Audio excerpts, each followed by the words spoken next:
Welcome back to American Agenda. It's time now for the other view. Well, by now we've seen the images of migrants en masse here in the streets of New York City. But guess what? This isn't just a problem in the Big Apple. More than 6 hours northwest of the city in Buffalo, migrants are now causing issues at the state university there. Campus officials evicting 44 migrants who had been living in student dormitories, ending a previous agreement with a local community group. Now, security concerns grew after 2 migrants were charged in separate sexual assault cases in the area. Joining us now to discuss, former vice chair for the New Jersey Federation of Republican Women, Melanie Collette, and former U.S. Senate candidate from Alaska and the CEO of Preserve Democracy, Kelly Tshibaka. Kelly, I'm going to start with you here. Critics saying that the school's decision is prejudiced and discriminatory, as 32 of those 44 migrants in the dorms come from Africa. But parents say the housing is for students. What do you think about this? Is it a prejudicial situation, or is this simply where students live when they go to college? Well, I think it's obviously just an inappropriate use of a dorm room. The purpose of dorms for student use is clear, and this is what the dorms are built for. The academic year is coming. We need to reserve those dorms for student use. I actually think it's a really creative use of dorms to use them for these asylum seekers during the summertime. We need to have the city of New York, which has a really large budget, or the state of New York with a large budget, to find alternative housing for these asylum seekers. I think it's really unfortunate that this organization resorted to the name calling because it probably burned a bridge with the university, which could have partnered with it in the future for a creative use of the dorms during the summer. I think we all need to find solutions for asylum seekers and these migrants, and this was a creative partnership. Probably could have had a useful future, and it's unfortunate it came to this. Melanie, I agree. That was a very creative use of what would have been empty housing space, those dorms. That agreement between the University of Buffalo, or Buffalo University, and also a local community group started in May, and it was supposed to go until August. And then the university decided not to continue it, of course, to have it ready when students came back. That seems very practical to me.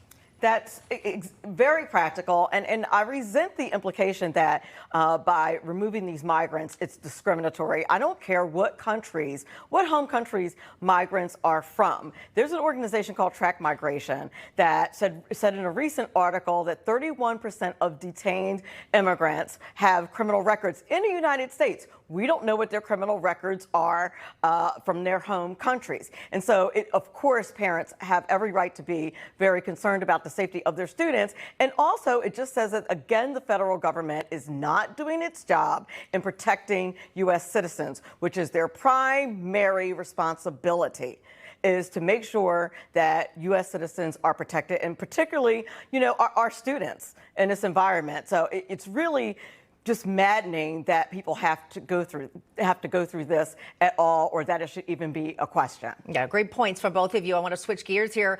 A big term trending on TikTok these days is, quote, lazy girl jobs. Sounds great, right? No. It refers to a well-paying, flexible job that allows for plenty of leisure time. Apparently, Gen Zers are looking for positions like data entry specialist, library assistant, or copy editor. Many saying that this is because Gen Zers are completely anxiety adverse and just can't stand to be put into any type of job or career path that might cause them, gasp, any type of anxiety. I don't know. This just sounds to me like we're going to have a bunch of lazy people in this country in the future. Kelly.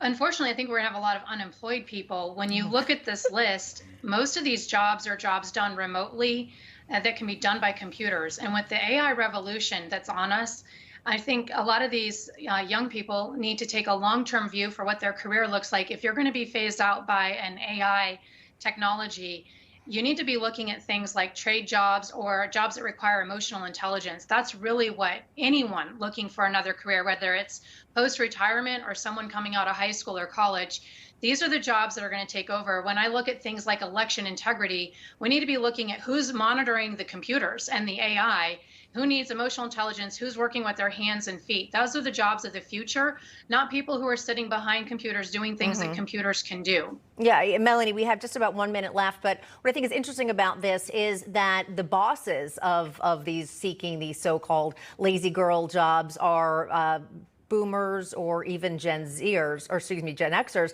and they're saying that it's ridiculous because these people will never learn how to actually work in an office. These people will never learn what it's like to actually have conversations in person where you might not disagree. So they are completely unprepared, not just for employment, long-term employment, but also for socialization, going even further to saying that it's just really going to completely change the landscape of employment. It certainly is. And I'm speaking as someone who has overcome anxiety, public speaking, and things like that. And I can tell you as a former high school teacher that one of the things they do if a student has an assignment where they have to speak in front of the class, do you know that they allow those students to opt out because they have anxiety?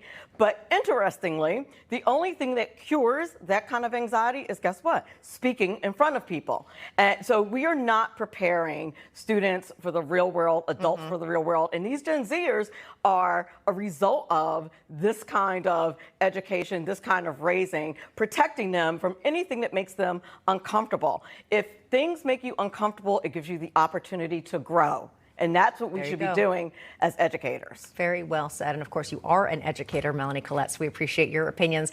Yours as well, Kelly Shabaka. Thanks so much for joining us on The Other View.